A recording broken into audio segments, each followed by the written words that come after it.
Hello and welcome to the Dr. Steve Smith podcast. Every week, Dr. Smith and I talk about various running and chiropractic subjects, taking full advantage of his 40 plus years of experience in both.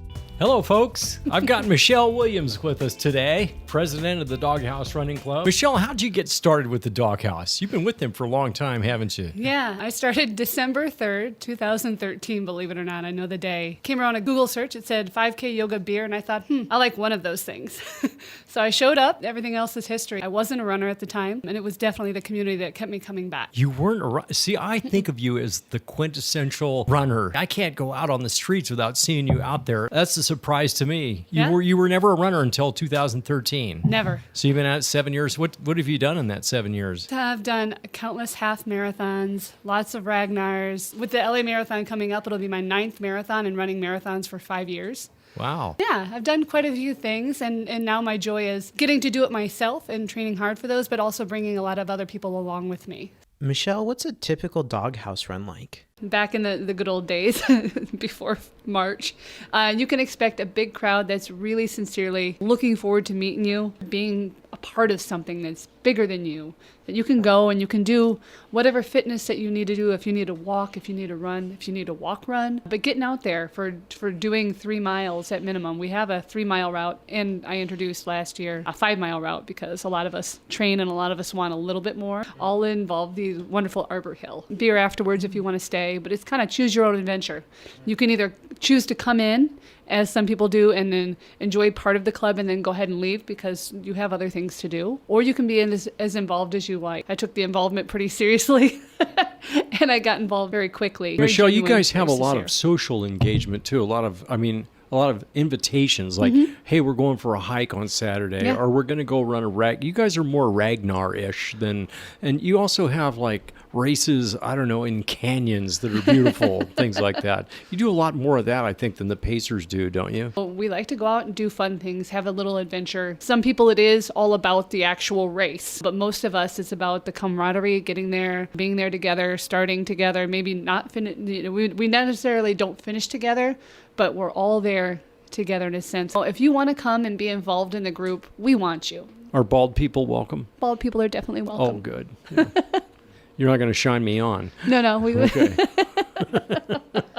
You get up in front of like 100 people every Tuesday. What does that feel like to stand in front of all those smiling faces? It's my favorite day of the week. It's been my favorite day of the week for 6.5 years now.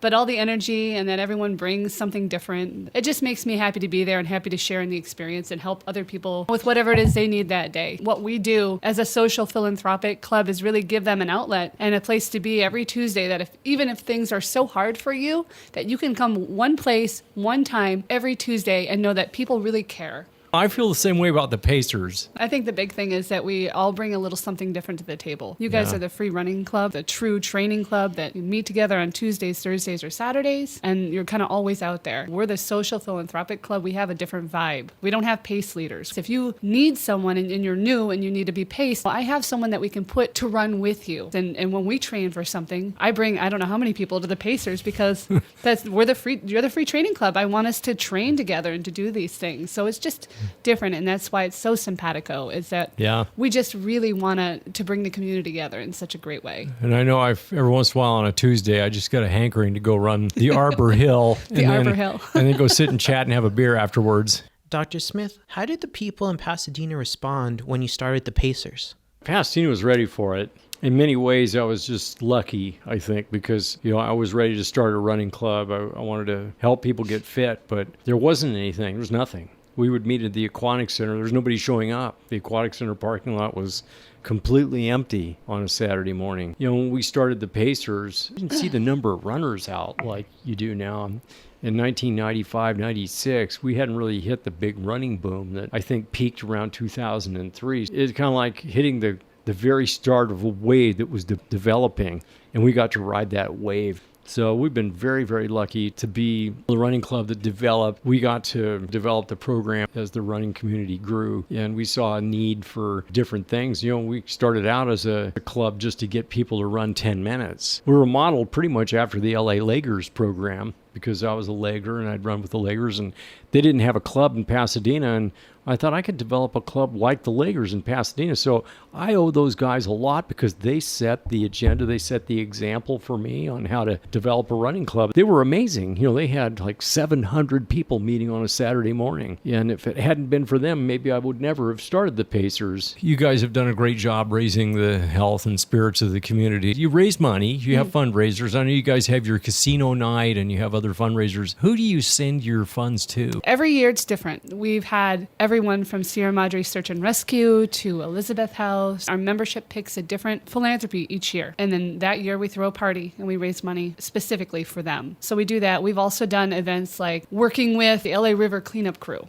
So we've gone and done that. But the philanthropy party is our big main event each year. Unfortunately, with COVID, I don't think we have the ability to gather and do that. But we'll try and figure out another way to do something this year. As of the recording of this podcast, the Dog Haus Running Club is not meeting. But Michelle, how has Dog Haus responded to the COVID pandemic? We stay very active on social media. We do hold virtual relays. We hold virtual runs where you can win some stuff. We do little giveaways here and there. Normally you would show up and I would check you in on a Tuesday and then you would be able to say, oh, I got 10 runs, I got 20 runs. So now instead of them being able to meet, I want to make sure to still give that back. So if they email us or tag us on social media, we usually keep a pretty good eye on both. I will check you in. So make sure that you're keeping up with your runs. You can go on all social media for Dog Haus Running Club. So like Dog Haus, but Haus. We're on Facebook, Instagram, Twitter. Definitely tag us if you want to get involved. You can always email us at dhrc@ffprunningclubs.org. Michelle, thank you so much for coming to join us today. Appreciate you having you here. Thank you for listening to this episode of the Dr. Steve Smith Podcast. If you have a question for Dr. Smith, feel free to hit him up on social media at SteveSmithDC. Until next time, we'll see you on the roads and trails.